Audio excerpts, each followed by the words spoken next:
we go. You thought the Dragon Age grift was over. It is not. Unfortunately for you, you got to hear more about Dragon Age because the people working at Bioware are so delusional and so misguided. It just can't be helped. Okay, now let me paint the picture for you. Dragon Age is a historic franchise that has tons and tons of fans. Okay, it started with Dragon Age Origins.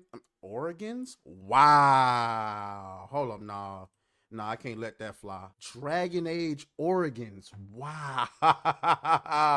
You stupid. Wow, I need another one. You stupid. And one more. You stupid. What is Dragon Age Origins? Wow. What's going on, Person? I see you in the chat. What's going on, Dark Zest? I see my boy Juan in the chat. What's going on, Oh Miss? But yeah, though. So then it was Dragon Age Origins and Dragon Age 2, Dragon Age Inquisition. And then we get Dragon Age the Veilguard. Look at this headline.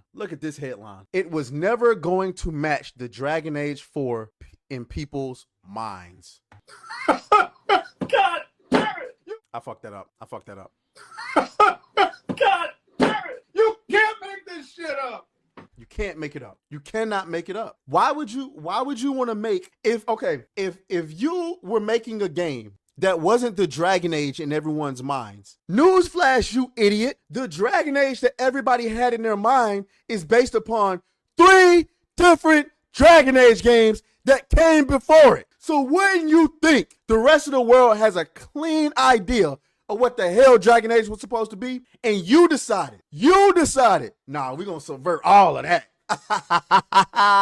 You thought you was getting Dragon Age 4, you're getting Dragon Faggotry 5. Let's go ahead and dive into this article, man. I couldn't believe this. Let me zoom in a little bit. The big Dragon Age the Veilguard post-release interview, it was never going to match the Dragon Age 4 in people's minds. There's a line in the beginning of Dragon Age 4 art book in the introduction by an art director, Matt Rhodes, where he says there was more artwork created for the Veilguard than all other Dragon Age games combined, and possibly more than Mass Effect trilogy combined as well. Extraordinary. But then the 4th Dragon Age game project has been extraordinary for Bioware in many ways. Can't be anything good. It's been in development one way or another for roughly a decade, far longer than any other game Bioware has worked on. The entire Mass Effect trilogy was released in half that time, and Bioware made a whole persistent online world for Star Wars The Old Republic in half that time. Okay? Yeah, we're going to skip all the introduction. Let's just get to the interview. So this is Corinne Bush.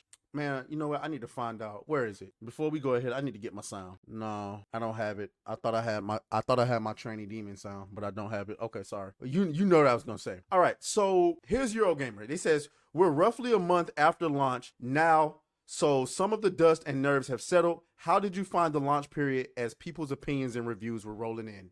It's a good question. Kareem Bush goes, the biggest thing I was feeling was a sense of curiosity. We get so close to the work, we're focused on the day-to-day of it. And of course, we're playing and we're mindful of the overall experience. We know what we've got, but there's something, even when you go through preview events or you have smaller hands-on demos, there's nothing quite like players getting it in their hands or reviewers playing through the game for the first time. You're always curious, right? Of course, we've poured a lot of ourselves into the game, but I find for myself a sense of trying to let go of the personal investment and just step back and absorb what everyone else then has to say about the game experience. So for me, it's curiosity. You see what they say? We pour ourselves into the game. This is part of the issue. Pouring yourself into pouring yourself into the game is not a problem. It's who's pouring themselves into the game. See, the people who love Dragon Age and everything that Dragon Age Origins. Why do I keep saying Origins? What is an Oregon? That's a state. What is Dragon Age Origins? And why is it stuck in my mind? Dragon Age Origins, Dragon Age Origins, Dragon Age Origins.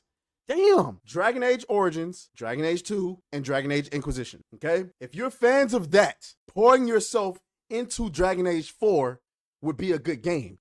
The problem is the people that are pouring themselves into the game are not actual Dragon Age fans. They're activists. So it makes sense that we're getting storylines with Tosh where she's literally saying stuff in the beginning of the dialogue like, you don't get to tell me who I am. Bitch, I didn't language. I didn't tell you. I didn't say anything. I didn't insinuate. Like, I got offended for my character and he's fictional. We just met the chick and she goes, you don't get to tell me who I am. What? All we wanted to know is, do you kill dragons, nigga? Like, what are you talking about? Anyway, John Epler says, I'd say for me, probably Relief was definitely at the top of my list. I've been on the project for a very long time, and there were definitely times in development where, especially early on, it felt this day would never come. So the fact that it came out felt amazing. I also thought it was interesting reading the reviews to see just the variety of what people were engaging with, what people were bouncing off of, maybe and pulling some of that feedback early on, because again, as Kareem says, we're so close to the game, so close to the project, that it's hard to take the step back and look at it through that lens. So seeing other people look at it through that lens was really great. Let me tell you what you should take from that. They're literally telling you that the only feedback they're taking into consideration is journalists. That's literally what they're telling you. That's why you cannot trust anything the journalists do, because they're literally in bed with the developers. The developers don't want to listen to gamers. All they want to do is dismiss us as ist and phobe and whatever it is that they can dismiss us as. Okay? Oh, that boy Trellis G. My nigga. With the super dollar. With the super dollar? What is that? I cannot speak tonight. The $20 super chat. God damn it. Kareem Bush failed to transform Veilguard into Sales like he failed to transform into a.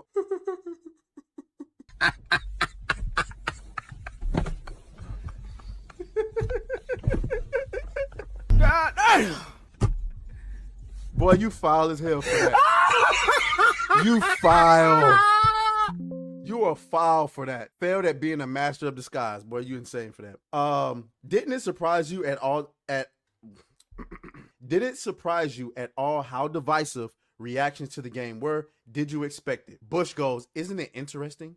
Did we expect it? Yes and no. What we know is that these reactions have been a part of the Dragon Age journey with every entry. Even if you look back to Origins, it wasn't necessarily hailed at the time with the reverence that it is today, because people were still considering games like Neverwinter Nights. So we saw that through each entry.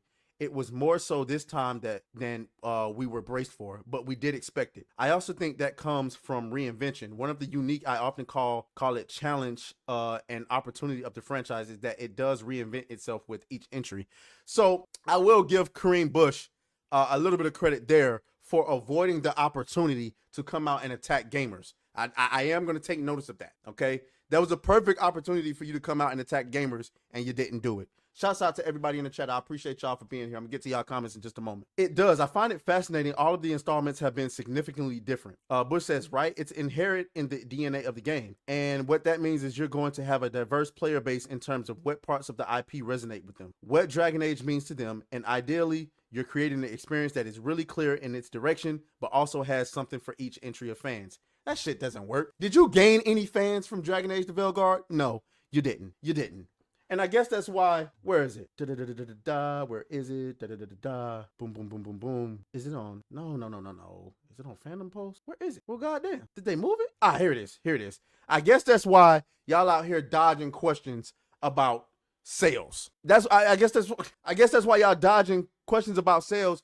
You decided to create a completely different game, and it resonated with nobody. Oh, we got 1 million in sales. Okay. You needed about 7, 8, 9 million in sales or selling that many units just to make a profit. Let's go back to the interview. It's been a decade. Wait, let me make sure. Okay. It's been a decade since the last Dragon Age came out, and a lot of people have spent that decade imagining various versions of what this game was going to be. The reality was, whatever we came out with, it was never going to match the Dragon Age 4 in people's minds and people's imagination. So why make the game? Why make the game? Why would you not make the game that people want? That's what made the game famous. You wanted to make whatever the hell you wanted to make. Now, how closely it matched or whatever, what they got was different in a good way. What? Why the fuck you lying? Why you always lying? Different in a good way than what they were expecting. How? Who thought it was good and who thought it was different in a good way? Nobody. That speaks to the very wide variety of reactions on it. But getting those kinds of reactions at least suggests that, to Kareem's point about having a direction, having a very clear vision, it speaks to you've got something that's very clearly a thing, and it's not sitting in the middle. It's not trying to be all things to all people. It's trying to be itself. It's trying to be the game that it wants to be. I think you're going to get those much more polarized reactions that way than if you were to make something that tries to be a little bit of everything. You might still end up with the same score, but it's going to be a lot more in the middle of the spectrum of scores. That's a bunch of word salad. And as you can see, this is a very long interview. We could be here all night reading this shit. And you know, we're black, so you know, reading isn't something that we want to be doing all night.